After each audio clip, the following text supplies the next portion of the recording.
నమస్తే, welcome to our channel. నేను రవీంద్ర బాబు. రేవంత్ రెడ్డి పరిపాలనా శైలిని చాలా సునిశ్చితంగా నిశ్చితంగా గమనించినట్టయితే ఆయన బలం ఎప్పుడు ప్రాంతీయత, సాంప్రదాయ ప్రజా కనెక్టివిటీ, క్షేత్రస్థాయి వాస్తవికత పైన ఆధారపడి ఉంది అనేది మనకు స్పష్టంగా అర్థమవుతూ ఉంది. ఇటీవల కాలంలో రేవంత్ రెడ్డి తన కంఫర్ట్ జోన్ దాటి తనకు సంబంధం లేని సరిహద్దులు, జాతీయ అంశాలు, సున్నితమైన చారిత్రాత్మక పోలికల జోలికి వెళ్లటం ద్వారా సొంత చేతులతోనే ప్రతిపక్షాలకు బలమైన అస్త్రాలని అందిస్తున్నారు అని అనిపిస్తూ ఉంది.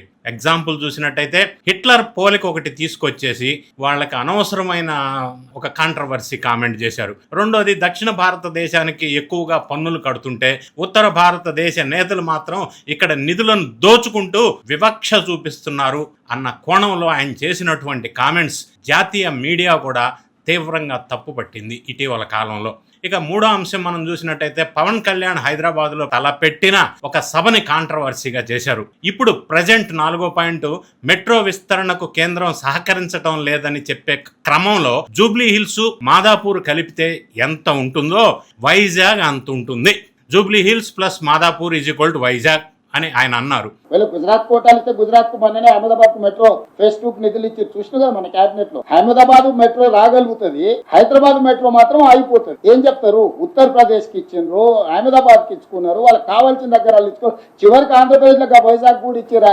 ఎంతుంటది తత్తుంటది, మన జూబ్లీస్ ఆ పక్కన మాదాపూర్ గత్తుంటది వైజాగ్ కూడా ఇచ్చేసిరు. దీన్ని ఈయన ఎందుకు అనాల్సి వచ్చిందంటే, కేంద్రం మెట్రోకి అనుమతి ఇచ్చింది అంటూ చేసిన వ్యాఖ్యలు ఉమ్మడి రాష్ట్ర వ్యాప్తంగా పెద్ద ఎకనామిక్ అండ్ పొలిటికల్ డిబేట్కి తెరలేపాయి. అంటే వైజాగ్లో మెట్రోకి అనుమతి రావటం, ఇక్కడ రాకపోవటం అన్న అంశం మీద ఒక నగర ప్రాధాన్యతను కేవలం దాని భౌగోళిక విస్తీర్ణం లేదా సైజును బట్టి మాత్రమే అంచనా వేయటం సరికాదు. ఇంకొక అంశం ఏంటంటే, ఆ నగరం సృష్టిస్తున్నటువంటి ఆర్థిక వ్యవస్థ ఏంటి, జనాభా ప్రాతినిధ్యం ఏంటి, పారిశ్రామిక బలాలను బట్టి చూడాలి అని ఆర్థిక నిపుణులు కూడా స్పష్టం చేస్తున్నటువంటి అంశం. ఇక వైజాగ్ గురించి ఆయన ప్రస్తావించారు కామెంట్స్.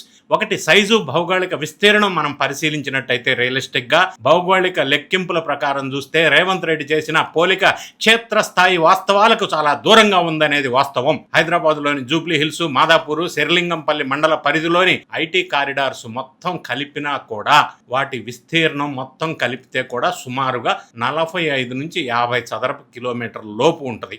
మరి అదే వైజాగ్, విశాఖపట్నం గ్రేటర్ కార్పొరేషన్ పరిధిలో అసలు నగర విస్తీర్ణమే అక్షరాల 640 చదరపు కిలోమీటర్స్ ఉంది వైజాగ్. మరి అంటే కేవలం సైజు పరంగా చూసుకున్నా కూడా రేవంత్ రెడ్డి చెప్పినటువంటి జూబ్లీ హిల్స్, మాదాపూర్ ఏరియా కంటే వైజాగ్ నగరం అనేది దాదాపుగా 12 రెట్లు పెద్దది. ఇక రెండో పాయింట్ మనం చూసినట్టయితే, విశాఖపట్నం మెట్రోపాలిటన్ రీజనల్ పరిధిని గనక మనం పరిగణలోకి తీసుకున్నట్టయితే అది 7328 చదరపు కిలోమీటర్లకు విస్తరించి ఉంది. ఇది మనం రేవంత్ రెడ్డి మరి ఎందుకు ఇగ్నోర్ చేశారో అర్థం కాదు. మూడో అంశం, జనాభా పరంగా హైదరాబాద్లోని మాదాపూర్, జూబ్లీ హిల్స్ ప్రాంతాల్లో నివసించే స్థిరమైన నివాసితుల సుమారుగా జనాభాను చూసినట్టయితే 3 నుంచి 4 లక్షల వరకు ఉండే అవకాశం ఉంది ఇటీవల వచ్చిన అంచనాల ప్రకారం.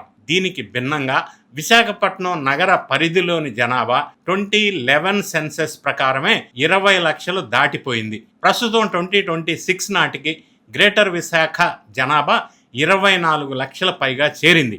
దేశంలోనే అత్యధిక జనాభా కలిగిన నగరాల జాబితాలో వైజాగ్ 17వ స్థానంలో ఉంది ఇప్పటికే. మరి డ్రాఫ్ట్ మాస్టర్ ప్లాన్ 2041 అంచనాల ప్రకారం ఈ రీజియన్ జనాభా త్వరలోనే వైజాగ్ 66 లక్షలకు చేరబోతుందని ఒక అంచనా.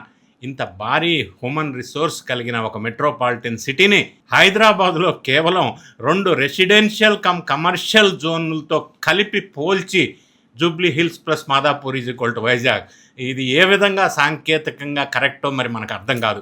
ఇక 4వ పాయింట్ మనం చూసినట్టయితే, ఆర్థిక వ్యవస్థ బలం కూడా చూడాలి మనం. అసలైన ఎకానమీ మ్యాటరైజ్ విషయానికి వస్తే భారతదేశంలో సంపన్న నగరాల అధికారిక జాబితాలో వైజాగ్ 10వ స్థానంలో ఉంది, 10th ప్లేస్లో ఉంది.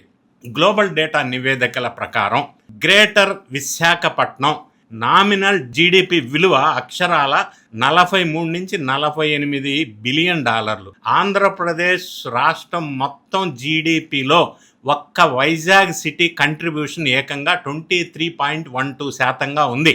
రెండో పాయింట్ మనం చూసినట్టయితే హైదరాబాద్ మొత్తం నగర జీడిపి విలువ సుమారుగా 75 బిలియన్ డాలర్లు ఉంటే అందులో సగానికి పైగా ఆర్థిక బలాన్ని ఒక్క విశాఖపట్నమే ఒంటరిగా కలిగి ఉంది. Visakhapatnam city alone. నెక్స్ట్, విభిన్న పరిశ్రమల హబ్ విశాఖపట్నం అనేది. హైదరాబాద్ ఐటీ కారిడార్, ఆర్థిక వ్యవస్థ అనేది ప్రధానంగా సాఫ్ట్వేర్ కంపెనీ, సేవారంగం, రియల్ ఎస్టేట్ వీటి మీద ఆధారపడి ఉంది అనేది మనకు తెలుసు. ఇట్స్ ఎ ఫ్యాక్ట్ ఎప్పటి నుంచో. కానీ విశాఖపట్నం విషయానికి వచ్చినట్టయితే ఆర్థిక వ్యవస్థ బహుముఖమైంది, మల్టిపుల్ యాంగిల్లో ఉంది. వైజాగ్లో దేశంలోనే అత్యంత కీలకమైన 2 మేజర్ సీ పోర్ట్స్ ఉన్నాయి. మరి అది దాని ప్రత్యేకత. దానికి తోడు Hindustan shipyard, very big organization, Visakha steel plant చాలా పెద్ద ఆర్గనైజేషన్, హెచ్పిసిఎల్ రిఫైనరీ, ఎన్టీపీసీ వంటి భారీ ప్రభుత్వ రంగ పరిశ్రమలు నేను చెప్పింది ఇప్పటిదాకా. అంతేకాకుండా ఆసియాలోనే అతిపెద్ద ఫార్మా హబ్ క్లస్టర్ ఇక్కడ వైజాగ్లో ఉంది. తాజాగా గూగుల్ డేటా హబ్ 1.25 లక్షల కోట్ల hyper scale artificial intelligence data centre కూడా ఇక్కడ ఏర్పాటు చేయబోతున్నారు. ఇక బ్లూ ఎకానమీ, డిజిటల్ ఎకానమీ వీటి పరంగా మనకు కలయికగా వైజాగ్ గ్లోబల్ హబ్గా మారబోతుంది వైజాగ్ సిటీ అనేది. మరి 10 ఏళ్లలో హైదరాబాదుని దాటే అవకాశం కూడా ఉంది. ఉమ్మడి ఆంధ్రప్రదేశ్ రాష్ట్రంలో హైదరాబాదుని ఒక అంతర్జాతీయ నగరంగా మార్చటంలో 30 ఏళ్ల పాటు అన్ని ప్రాంతాలకు చెందినటువంటి ప్రజలు, వ్యాపారవేత్తలు మరి వీటన్నిటికీ కంట్రిబ్యూట్ చేశారు పెట్టుబడుల విషయంలో. దానివల్ల హైదరాబాద్ ఒక వరల్డ్ క్లాస్ సిటీ అయింది over a period of time. ఈ సుదీర్ఘ ప్రయాణంలో ఎదిగినటువంటి హైదరాబాద్ ఐటీ హబ్లో నేడు సగానికి పైగా ఆర్థిక వ్యవస్థకు సమానమైన సామర్థ్యం ఒక్క విశాఖపట్నానికే ఉందనేది తిరుగులేని నిజం. భౌగోళికంగా విశాఖ చుట్టూ మరి కొండలు కానీ సముద్రం ఉండటం వల్ల నగరం ఒకే వైపు లీనియర్గా విస్తరిస్తూ కనిపిస్తుంది తప్ప ఇట్లా లీనియర్గా పొడవుగా. ఆర్థికంగా, పారిశ్రామికంగా, వ్యూహాత్మకంగా రేవంత్ రెడ్డి అంత తేలికగా ఇట్లా వైజాగ్ని తీసేయటం అనేది కరెక్ట్ కాదు. అది అంత చిన్న నగరం కాదు. ఇక నా నెక్స్ట్ పాయింట్ ఏంటంటే కేంద్ర ప్రభుత్వం వైజాగ్కి మెట్రో రైల్ ప్రాజెక్ట్ మంజూరు చేసింది కేవలం దాని విస్తీర్ణాన్ని చూసి కాదు. అక్కడ రోజువారీగా ప్రయాణించే లక్షలాది మంది పారిశ్రామిక కార్మికులు, పోర్టు ఉద్యోగులు కావచ్చు, స్టీల్ ప్లాంట్ ఉద్యోగులు కావచ్చు, రకరకాల కంపెనీ ఎంప్లాయీస్ కావచ్చు, విద్యార్థులు కావచ్చు, రవాణా అవసరాలు ఆ నగర దేశానికి అందిస్తున్నటువంటి భారీ పన్నుల ఆదాయాన్ని బేస్ చేసుకొని మాత్రమే ఈ పర్మిషన్ వచ్చి ఉండి ఉండవచ్చు. 10 ఏళ్లలో వైజాగ్ హైదరాబాద్ని దాటే అవకాశాలు ఉన్నాయి అనటంలో బహుశా అతిశయోక్తి కాదేమో. ఆ విధంగా ప్రణాళికబద్ధంగా వైజాగ్ డెవలప్ అవుతూ ఉంది. హైదరాబాద్ మెట్రోకి మరి అనుమతులు ఇవ్వకపోవటానికి సాంకేతిక పరమైన కారణాలు బహుశా మోస్ట్ లైక్లీ. ఒకటి, హైదరాబాద్ మెట్రో విస్తరణకు అనుమతులు రాకపోవటానికి రాజకీయ నేతలు చేసినటువంటి లేదా కొంత ఇబ్బందికరమైన పొలిటికల్ గేమ్ అయ్యి ఉండవచ్చు. సాంకేతిక కారణాలే. ఆ ప్రాజెక్టుతో రాజకీయాలు పెనవేసుకున్నాయి కాబట్టి అక్కడేమన్నా రాజకీయపరమైన ఇబ్బంది ఉండి ఉండవచ్చు. లేదా ఇతర ప్రాంతాలను కించపరిచేలా ఇలా రేవంత్ రెడ్డి గారు మాట్లాడటం అందులో ఒక భాగం. దానివల్ల హైదరాబాద్ మెట్రోకి లాభం ఉండదు, ఇంకా ఎక్కువ నష్టం జరుగుతుంది.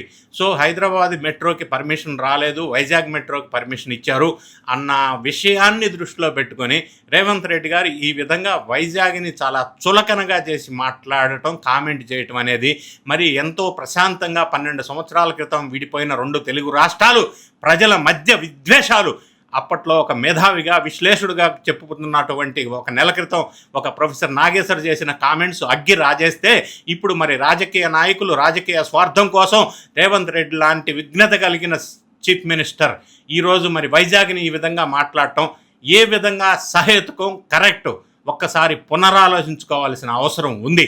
మరి మీ కామెంట్ రూపంలో తెలియజేయండి. వీడియో నచ్చినట్టయితే లైక్ చేయండి. నేనేమన్నా మిస్ అయితే మీ కామెంట్ రూపంలో తెలియజేయండి. ఈ వీడియో నచ్చితే లైక్ బటన్ నొక్కండి, మీ ఫ్రెండ్స్కి షేర్ చేయండి, ఛానల్ సబ్స్క్రైబ్ చేసుకోండి. Thank you so much for watching.